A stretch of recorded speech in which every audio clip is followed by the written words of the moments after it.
Saudações, vigia das pessoas. Estamos comentando a Bíblia como você nunca viu. Eu estou usando a versão da edição pastoral da editora Paulus, uma editora católica. E também estou ouvindo, não é, na linguagem de hoje, a voz do Cid Moreira. A minha Bíblia na linguagem de hoje não está aqui. Eu tenho outras, mas a que eu estava usando, acabei levando para o trabalho e está lá. Porque eu gosto da linguagem de hoje, porque está na linguagem de hoje, não é? Está olhando aqui, muita coisa fica confuso. E é razoável que a gente não compreenda tudo, tá bom? Então eu vou fazer o comentário do capítulo 7, mas é claro que sempre vai ficar dúvidas. Mas é bom que fique alguma dúvida, porque se ficar dúvida a gente vai voltar ao texto, e de novo, e de novo, e de novo, e um dia a gente vai acabar compreendendo. Bom dia, cavaleiro! Quando o Evangelho foi levado aos gentios, aquelas pessoas que não pertenciam ao povo de Israel, foi difícil convencer os filhos de Israel a pregar a palavra, não é? Um desses filhos, um dos mais ilustres, Paulo era fariseu e ele tinha dificuldade em compreender como que essa seita estava crescendo tanto. Então ele foi aos sacerdotes, pegou carta de perseguição e foi para a cidade de Jerusalém, e ali ele prendia os cristãos, porque ele entendia que o povo santo era o povo judeu, os filhos de Israel. Outro que teve dificuldade também para entender a pureza do Evangelho foi Pedro. Deus apareceu uma vez para Pedro e disse: Pedro, está vendo esses animais? Mata e come. E naquele lençol havia todo tipo de animais puros e animais imundos.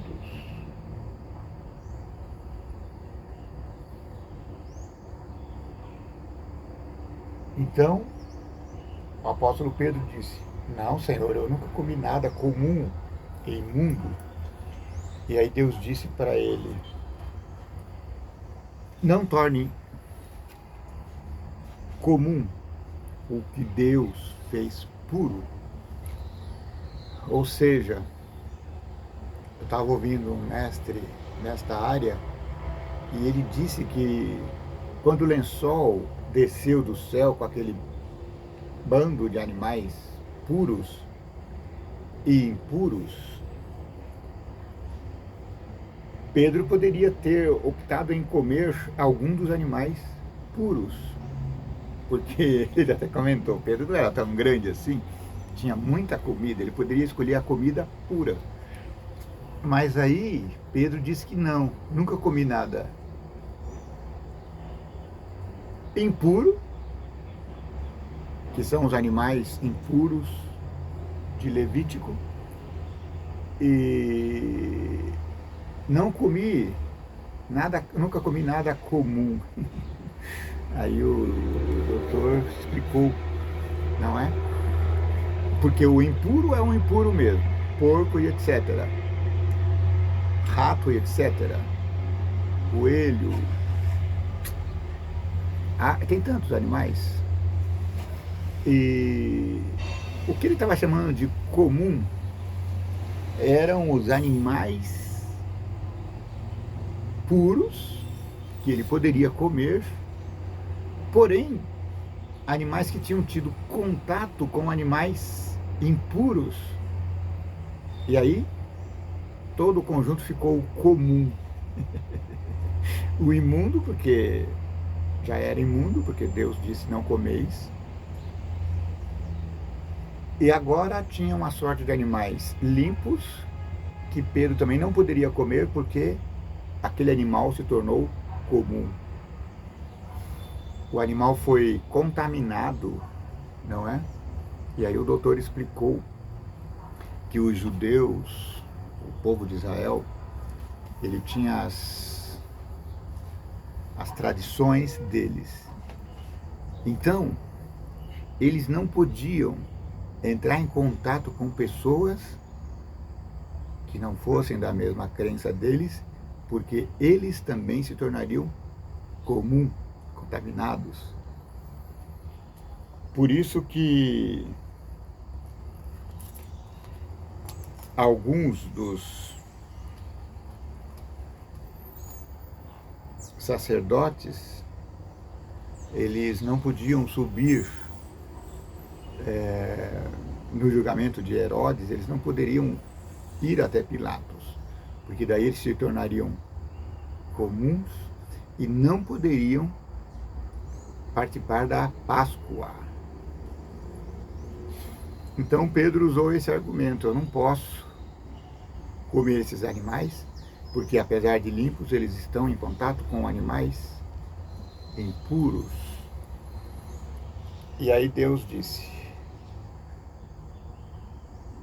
não chame de comum o que eu, Deus, Senhor do céu, fiz puro. E agora nós vamos entrar no texto. Levítico 7, ele fala sobre isso. Fala que não se deve tocar em animais impuros, porque haverá contaminação, né?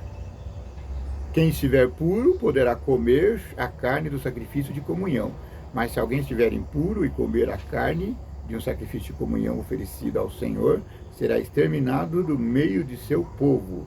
Se alguém tocar em alguma coisa impura, seja de homem ou animal, seja qualquer outra coisa impura, e em seguida comer carne de um sacrifício de comunhão oferecido ao Deus, será exterminado do meio do povo. Por isso que a lei, ela era severa. Por isso que Pedro não quis ir a Cornélio, porque ele não queria ter contato com os impuros. Eles consideravam os gentios impuros. Então essa visão do lençol, ela veio para dizer que Deus não considera impuro o ser humano. Deus fez todo o ser humano puro. Então essa ideia de que havia contaminação por associação, então, porque o animal limpo entrou em contato com o animal impuro, então se tornou impuro, comum? Não. E aí ele entendeu. Ou seja, o princípio da lei aqui não está errado, porque o texto diz que se você entrar em contato com o impuro, você... Então, os filhos de Israel, eles estavam tentando fazer o que achavam que era correto, eles tinham interpretado a lei, e Deus disse: não, não é isso. Os gentios, eles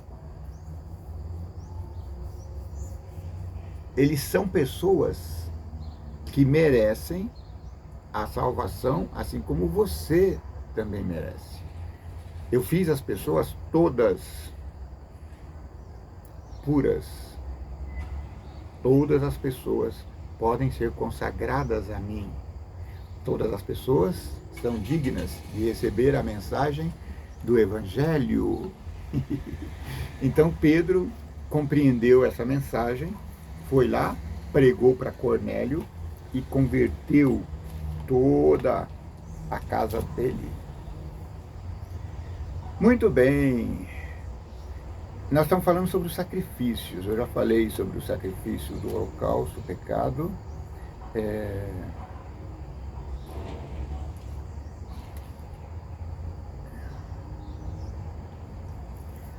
Interessante que essa palavra que eu acabei de falar agora está aqui na versão, não é? Então, nas versões modernas a gente usa a palavra sacrifício, tá bom? E são vários sacrifícios. Então nós já vimos na outro vídeo que as pessoas poderiam oferecer um boi, uma ovelha. Quanto mais pobre, você poderia oferecer um animal menor, até chegar no passarinho, não é? E ainda existia a possibilidade de você oferecer uma porção de farinha, caso se você não conseguisse nem uma pombinha voando aí, então você oferecia uma porção de farinha colhida na sua roça. Então tem o sacrifício pelo pecado, tem o sacrifício de reparação, sacrifício de comunhão, em alguns lugares é chamado de sacrifício de paz. Lembra quando Jó levantava de madrugada e oferecia sacrifícios ao Senhor? Porque os seus filhos poderiam ter pecado. Então é isso. São sacrifícios de paz. Esse sacrifício, o sacerdote poderia comer parte dele, não é? Outra coisa interessante aqui, e aí eu vou falar sobre a interpretação da lei, que pode ser perigoso, nós temos que ter cuidado com isso, certo? Por exemplo,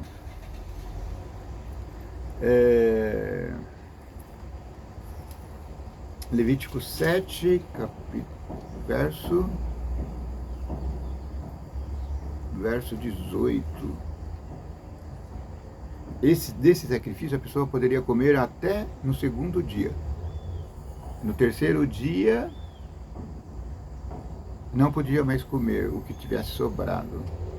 E tinha sacrifício que tinha que ser comido todo na ocasião. Então, quero comentar agora o verso 22, capítulo 7. O Senhor falou a Moisés: fale aos filhos de Israel, não comam gordura de boi, de carneiro ou cabra. A gordura de um animal morto ou dilacerado poderá servir para qualquer outro uso, mas de modo nenhum vocês a comerão. Quem comer a gordura de animais oferecidos em sacrifício queimado, em honra ao Deus, será eliminado do meio do povo.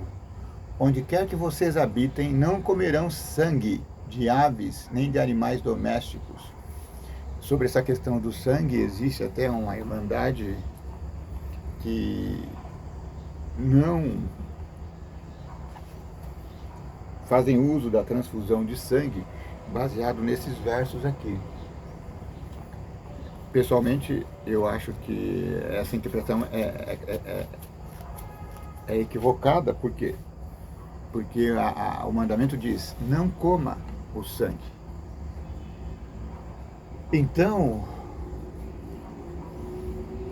eles explicam que existem vários problemas da transfusão, e é fato, existe mesmo.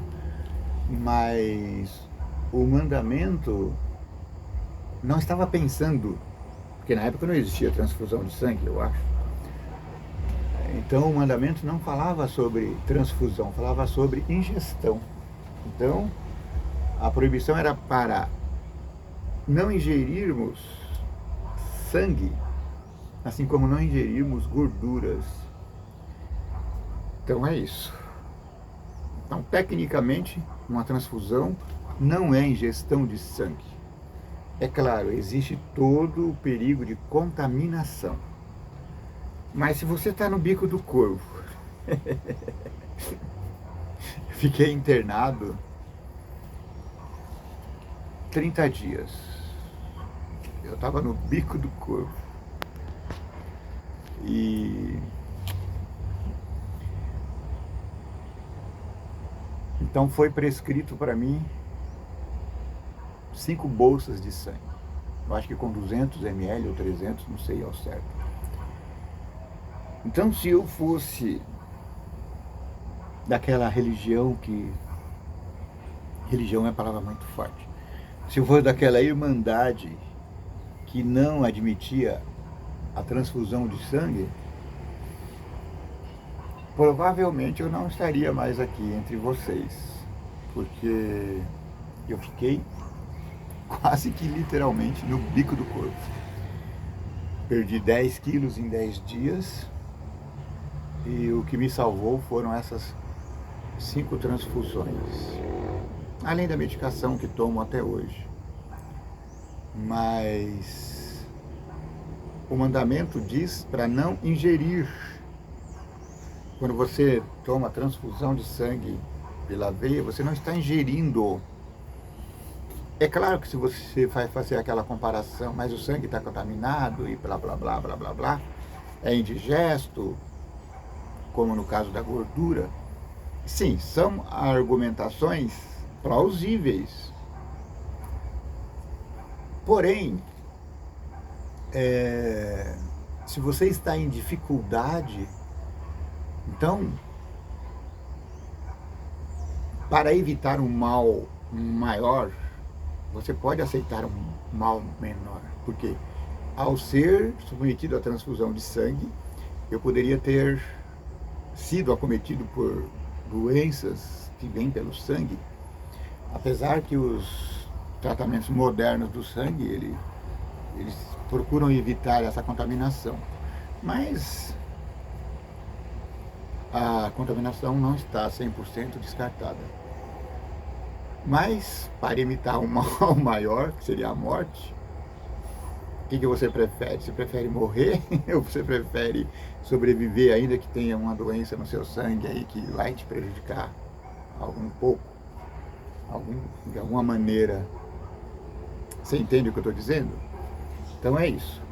A Bíblia, ela precisa ser lida com muita atenção. Aqui diz que os que cometiam pecados desse tipo eram eliminados do povo. Alguns podem pensar que eles eram mortos, talvez até fosse, mas esse eliminar aqui era tirado do povo. Então o povo estava no deserto, sob a proteção da nuvem de dia e da coluna de fogo à noite, bebendo a água da rocha que acompanhava eles. E ao cometer o pecado desse tipo, a pessoa era eliminada do povo. Ela não era necessariamente morta, mas ela era enviada ao deserto, deixada sozinha. Que em alguns casos o resultado era morte, porque se você vai ser abandonado no deserto. Mas isso são olucubrações da minha mente. Não estou afirmando nada. Muito bem. Esse capítulo 7 de Levítico é bem difícil. Então, se você quiser comentar aí, fique à vontade. E vamos pedir ao Senhor do céu, o vigia das pessoas, que nos ilumine, que possamos compreender o texto mais e mais e mais. Obrigado. Até mais. Não esqueça de compartilhar, viu? Não esqueça de dar o joinha. Não esqueça de... Um minutinho. Então é isso. Que o vigia das pessoas te abençoe. Eu já falei para você dar o like. Eu já falei para você se inscrever no canal e compartilhar.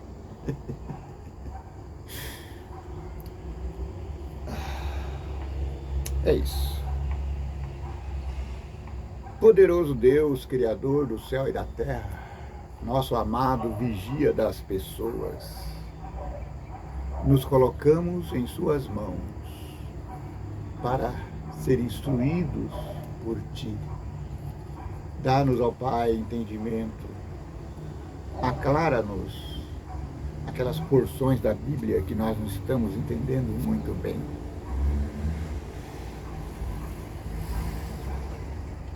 Que o Seu Santo Espírito nos instrua. Que a vida de Jesus seja uma constante em nossa vida. Pedimos em nome dele, Jesus, nosso amado. Amém. Que o vigia das pessoas te abençoe e te guarde. Que o vigia das pessoas faça resplandecer o seu rosto sobre ti. Que o vigia das pessoas tenha misericórdia de ti. Que o vigia das pessoas te dê paz.